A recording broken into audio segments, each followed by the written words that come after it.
Bonjour tout le monde, aujourd'hui un conseil pour faire des vues sur vos vidéos. Premier conseil, portez une Rolex, comme ça moi les gens vont commenter. Oh là là, ils ont des Rolex, ça paye vachement bien YouTube. Ça fait pas de vues ça, ça fait du référencement, donc des vues, mais c'est une cause indirecte. Les gens ils mettent des commentaires, ça référence la vidéo, elle est devant et des vues. Et 2 Rolex, est-ce que ça fait 2 fois plus de commentaires? Oui. Les gens mettent des commentaires, ça fait du référencement et tu fais des vues avec une fausse montre à 8 €, ouais. On est là-dedans. Deuxième technique, le débat pourri. Bugatti, est-ce que c'est italien ou allemand? Oh, je ne sais pas. Moi je dis c'est alsacien.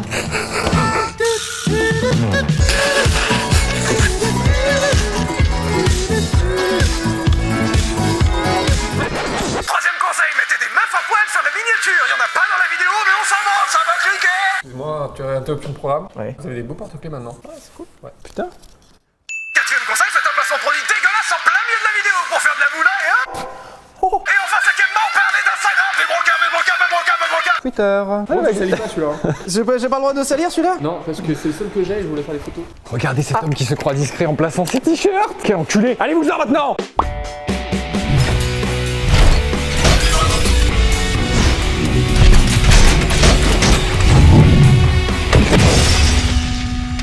J'ai pas eu le temps de vous dire bonjour dans l'introduction, alors bonjour tout le monde. Aujourd'hui, je suis désolé pour l'introduction un peu forceuse. Non, merde, on n'a pas parlé de s'abonner à la chaîne. On recommence l'intro, allez.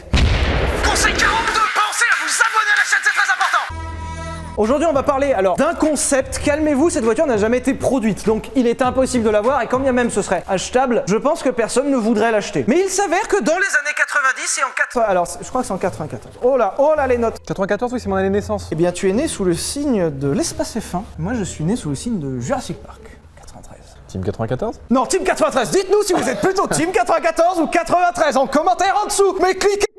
J'ai voulu faire un jongle avec mon téléphone. J'ai vu, c'était Frère, ambitieux. c'est incroyable ce qui vient de se passer. C'est ambitieux, hein. C'est vrai que la coque, elle est Arrête, ça me stresse. Je sais qu'elle est blindée ta coque et que tu... Voilà, mais merde. C'est dommage parce qu'elle était blindée. Oh non. La coque est pétée, voilà. Non, tu l'as cassée? Oui, j'ai pété, oui. Mais t'es super con. Et ben ça fera un petit peu de vue en plus, voilà, j'ai pété mon téléphone. Vous êtes content? Bon, on va peut-être finir par parler de ce putain d'espace F1 quand même. Alors, en 94, ça fait déjà 10 ans que Renault sort son espace. Alors, je remets dans le contexte. Aujourd'hui, un Renault Espace, ça nous semble normal. Même un monospace tout court, genre un Picasso, un Modus, ça va. Mais à sa sortie en 84 et même 10 ans plus tard en 94, très sincèrement, c'était quelque chose d'assez nouveau. Le bien nommé Espace, justement, qui proposait, et c'était unique à ce moment-là dans le monde, un véhicule avec de l'espace. Voilà. En fait, après c'est marqué dans le nom, donc globalement. En fait, l'idée c'était de s'inspirer de la praticité, de la modularité des utilitaires, qui étaient les seuls véhicules alors à proposer beaucoup de place dans un véhicule. Et quand tu avais une famille nombreuse, eh ben, t'avais des grands breaks façon Ford Country Squire, où en fait t'avais pas énormément de place dans un véhicule qui faisait 6 mètres de long. Pour qui voulait vraiment un véhicule avec de l'espace de vie, eh ben il y avait pas grand chose. En 84, Renault sort son espace premier du nom, alors qui a mal vieilli, hein, il a une gueule. Et justement, aujourd'hui déjà il pique les yeux. Je vous rassure, à l'époque il piquait les yeux pareil. Alors l'espace au fil du temps a été un succès, mais je précise bien au fil du temps. Quand l'espace est sorti au tout début, ça a fait un flop incroyable. Ils en ont vendu mais 12. L'espace 1 s'en est vendu 191 694 exemplaires. Oui, mais la première année s'en est vendu combien? Ah bah merde, tu demandes des trucs aussi. Parce que lorsqu'ils l'ont présenté à je sais plus quel salon de mon cul, les gens ont été tellement décontenancés par le concept de voir juste un énorme cube comme ça sur roue que personne n'a compris. Surtout que le premier espace était vendu ultra cher par rapport à ce qui se faisait. C'était un véhicule un peu luxueux entre guillemets. En tout cas, le placement était fait comme ça, mais ça n'a pas vraiment marché. De tête, hein. Je dis de tête. Je sais pas si c'est vrai. Vous me direz aux commentaires si c'est vrai ou pas. Lors du premier salon où l'espace 1 a été présenté, les précommandes à la fin du salon se chiffraient à 9. Au bout de 6 mois, ils en ont vendu 2600. C'est dur aussi, hein. C'est dur aussi, hein. L'espace premier du nom a donc mis beaucoup de temps avant d'être connu. Il a été remplacé ensuite par l'espace 2 et en réalité, l'espace a vraiment pris un grand essor. Parce que autant c'était un peu un ovni sur un salon, les gens comprenaient pas, autant il suffisait à l'époque de monter dans un espace pour comprendre à quel point c'était cool. Pouvoir charger 7 personnes dans un véhicule avec plein de lumière, plein d'espace, des toits ouvrants, la clim, des sièges confortables, un coffre énorme, très sincèrement à l'époque c'était novateur et j'ai pas honte de le dire, Renault, un constructeur français, a vraiment révolutionné l'industrie automobile mondiale. En 94, l'espace, ça fait donc 10 ans qu'il est sorti, il fonctionne bien et pour fêter ça, plus les victoires en Formule 1, Renault, au Salon de Paris 94, décide de sortir ceci, l'espace F1. Alors déjà extérieurement, entre les jantes délirantes, la peinture jaune qui pique un peu l'œil et juste les ailerons énormes de partout, déjà c'est cool. Sauf que Renault, là où a été la blague, je sais pas comment ils sont arrivés à dire ok on le fait. L'espace F1 s'appelle F1 parce qu'en réalité c'est une F1.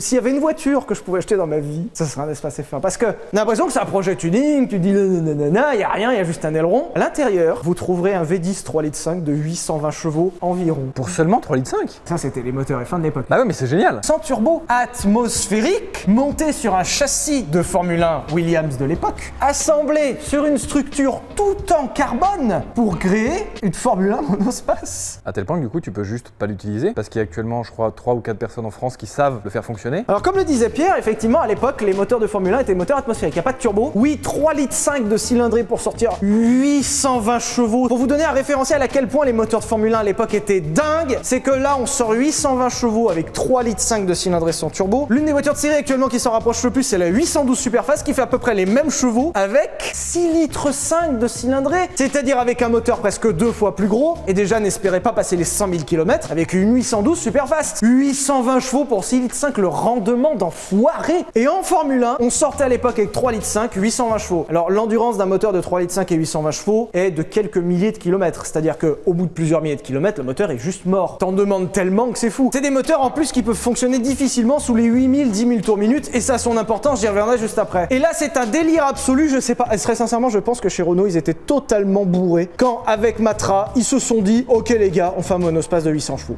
Je ne sais pas pourquoi ils ont fait ça, mais c'est réellement une F1 Williams qui est là-dessous. L'espace 2 qui sert de base visuelle, il n'y a aucun élément commun, si ce n'est les feux arrière et certaines vitres. Enfin, et encore, c'est même pas des vitres, c'est du plexiglas sur l'espace F1. Mais la forme de certaines vitres et les feux arrière sont ceux d'un espace normal. En dehors de ça, il n'y a rien de commun, que c'est juste une F1 avec une structure en carbone par-dessus. Au niveau freinage, ils ont pas déconné non plus. 4 disques carbone céramique aux 4 coins, un appui aérodynamique d'enfoiré avec un aileron, j'ai jamais vu ça. Très sincèrement, l'espace F1 est presque aussi pertinent qu'une F1. Et en plus, le truc drôle, c'est que déjà la blague de faire un espace avec un V10 de Formule 1 dedans est drôle. Ok, ils ont mis 4 sièges dedans.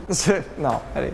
J'aimerais tellement retrouver les ingénieurs de Renault pour leur dire merci. Si seulement il y avait des concepts comme ça plus souvent. Ils ont mis 4 sièges à l'intérieur pour pouvoir emmener des VIP pour leur faire des tours. Depuis quand tu peux faire des tours à 4 dans une Formule 1 qui a la gueule d'un monospace? Je trouve ça fantastique. Alors évidemment avec 820 chevaux environ, j'adore les notions de environ. En fait à l'époque ils annonçaient pas de chevaux particuliers, genre il n'y avait pas un passage au banc en disant il fait 821,2. Surtout 820 chevaux pour un peu plus d'une tonne, je te laisse imaginer la gueule d'une Suzuki Swift de 820 chevaux. Les performances sont hallucinantes, 0 à 100 en 3 secondes. Et encore parce que la puissance ne passe pas au sol, parce qu'autant sur l'espace normal c'était une traction, là comme je vous l'ai dit, ce n'est plus un espace, ça a la gueule d'un espace mais ce n'est pas un espace. Donc c'est une propulsion comme les Formule 1, 0 à 100 en 3 secondes, 0 à 200 en 6 secondes 9. La Veyron Super Sport, c'est-à-dire la version 1200 chevaux, fait 0 à 200 en 7 secondes. Là, tu fais un meilleur temps avec un monospace, avec 4 personnes dedans. 6 secondes 9 à 0 à 100, on sera d'accord que c'est pas mal. Et surtout, vitesse de pointe annoncée à plus de 300. Annoncée, non testée, parce qu'il paraît... Alors, Dixit, les pilotes qui ont pu l'essayer,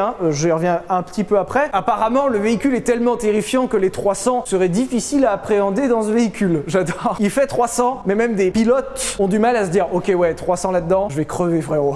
Alors ouais, 310 de pointe normalement, je me mets pas à 300 là-dedans. On a du mal en fait à se représenter, beaucoup de gens disent ouais 300, 400, on a du mal à se représenter tant qu'on l'a pas fait. Il s'avère que dans ma vie, j'ai déjà eu expérimenté ce que c'était 280. Sur circuit, fermé. Et ça fait vite 280. Alors des 310, 320 dans des monospaces. Bon ouais, dans un espace... C'est quoi le max que t'as fait? Sur circuit 30, 35. C'est pas mal déjà. Sécurité avant tout les enfants. Respecter les limites de vitesse. Alors je suis désolé, on va encore divaguer. J'en profite pour placer mon Instagram, mais pour un propos pour une fois très pertinent. C'est pas du forçage, @vebrequin. J'essaye au maximum de répondre aux gens aux messages privés. Parce que c'est cool de pouvoir parler avec vous. Alors il y a plein de gens aujourd'hui qui ont plus de réponses parce que c'est très compliqué de répondre à des milliers de messages. J'y passe 4 heures par jour. Alors je fais souvent caca aussi, faut dire. Et j'ai eu plusieurs fois des gens qui me disent c'est quand que vous essayez l'espace F1. Alors je vais t'expliquer. L'espace F1 est un concept, un prototype. Donc déjà à la base, le véhicule n'est pas vraiment fait pour rouler. D'autant plus qu'il n'est pas vraiment fait pour être manié par des gens normaux, genre nous. Déjà en dehors du bruit hallucinant qui t'arrache les oreilles. l'espace F1 il est sorti 2 fois dans sa vie. Il est sorti une première fois aux mains d'Alain Prost pour une présentation presse. Je vous rappelle qu'Alain Prost, pilote français, a été 4 fois champion du monde de Formule 1 et considéré comme l'un des plus grands pilotes de tous les temps. C'est-à-dire qu'il faut au moins ce calibre pour que Renault accepte de te laisser conduire ça. Est-ce que c'est clair? Deuxièmement, il est sorti 10 ans plus tard pour fêter les 10 ans de l'espace F1 aux mains de, excusez-moi, Jean Ragnotti, l'un des plus grands pilotes français aussi. Au volant, Jean Ragnotti, un souvenir inoubliable pour le célèbre pilote. Et ensuite, à partir de là, il est rentré au garage. Et d'ailleurs, j'en parle, il existe 2 exemplaires d'espace F1. L'un est détenu à Flins et c'est même pas un espace F1. En fait, c'est une coque. Il a pas de moteur. Donc déjà, il y en a 2. Il y en a un qui roule pas. Le deuxième roule, il a Romorantin. Enfin, roule. La dernière fois qu'il a roulé, c'était en 2004. Donc déjà, le véhicule, ça fait 16 ans qu'il a pas tourné et qu'il est à l'arrêt. Et surtout, pour le faire démarrer, à l'époque et encore aujourd'hui, pour mettre en branle, comme on dit, une Formule 1, faut des gens, faut un staff. Une Formule 1, tu tournes pas une clé, ça démarre pas. Faut toute une équipe d'ingénieurs pour démarrer le moteur. Faut faire des procédures avec un régime moteur géré par ordinateur pour que l'huile chauffe très précisément à la bonne température. C'est un délire de démarrer une Formule 1, les mecs. Il y a même pas de démarreur sur une Formule 1. T'es obligé d'avoir des gens autour de toi. Donc, si tu veux, aujourd'hui, pour démarrer l'espace F1, qui demande des procédures spécifiques qui n'a pas été démarré pendant 16 ans, je suis même pas sûr que les gens aptes à le faire démarrer existent encore. J'espère, hein, auquel cas il faudrait que vous veniez nous voir. Hein. On avait eu l'info par Michel, tu sais, de l'école, je sais plus quoi là. Oui. Et ben, si, ils existent. C'est juste qu'ils sont incontactables et qu'ils coûtent cher. Et je crois que justement, ils sont 4 en France à savoir le faire et que. Il y a 4 personnes en France qui savent démarrer un espace F1. Ouais. Et qu'on sait pas comment les contacter. Mais il faut que les 4 soient en même temps, c'est ça que je veux dire. Ah ouais, voilà, parce qu'il y a un mec qui s'occupe de la carto, il y a un mec qui s'occupe du moteur, il y a un mec qui s'occupe faut rassembler les Avengers. Non mais c'est vraiment ça. Il y a très peu de mecs qui savent le faire et c'est moins de 10, je sais pas le chiffre exact, c'est peut-être pas 4, mais il y a moins de 10 personnes qui savent le faire. Il faut les rassembler ensemble pour faire démarrer ce putain de véhicule de con. Plus avoir un pilote qui sait le maîtriser, parce que c'est encore autre chose. Une fois que tu l'as mis en route, c'est vrai qu'ils vont vachement le filer à 2 youtubeurs qu'on connaît nulle part, qu'on va mettre dans un concept incontrôlable.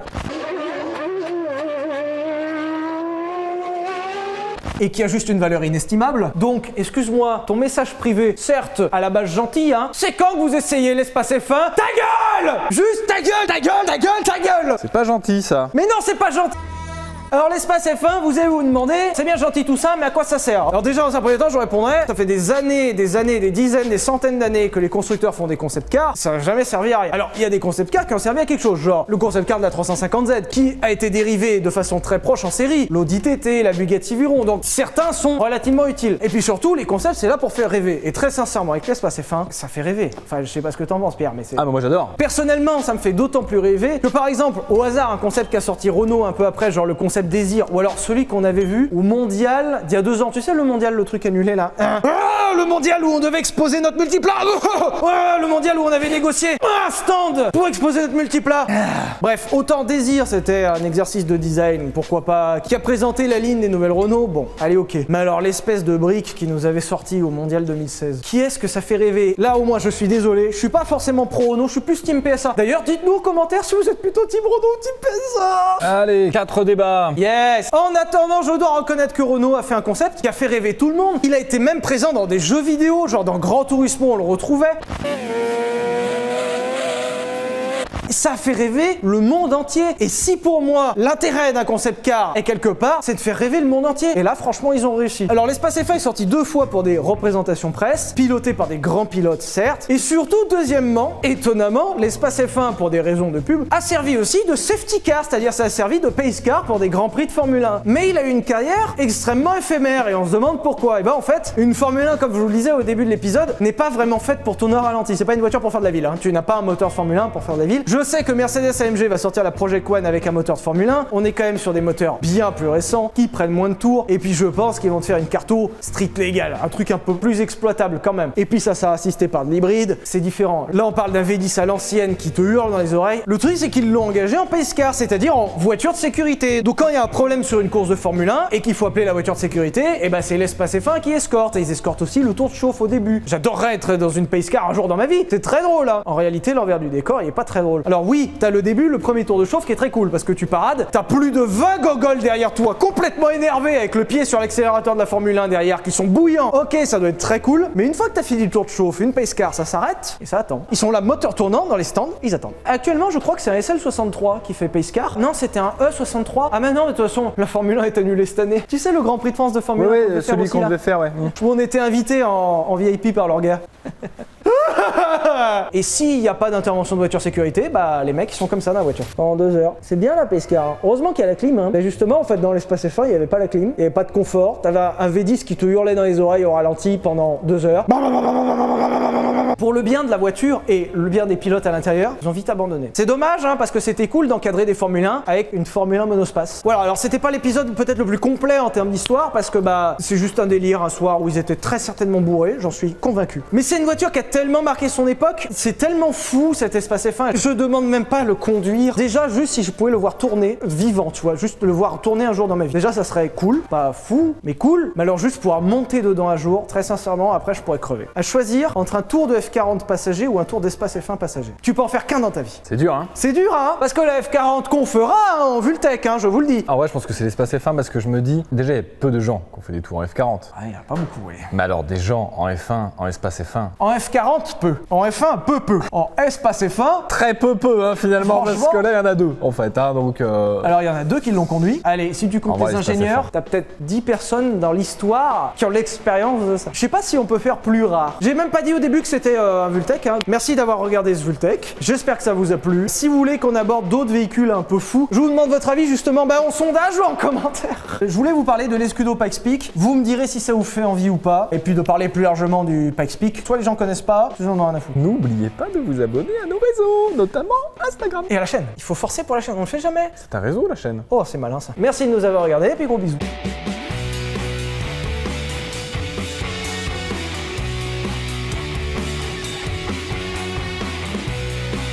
Même LinkedIn du coup. Ah oui, LinkedIn, n'hésitez pas. Et Caramel, et ajoutez-nous sur MSN. J'ai retrouvé mon Skyblog. Non, faut que t'en parles dans une prochaine vidéo. Non, Si. il est déjà supprimé. Non.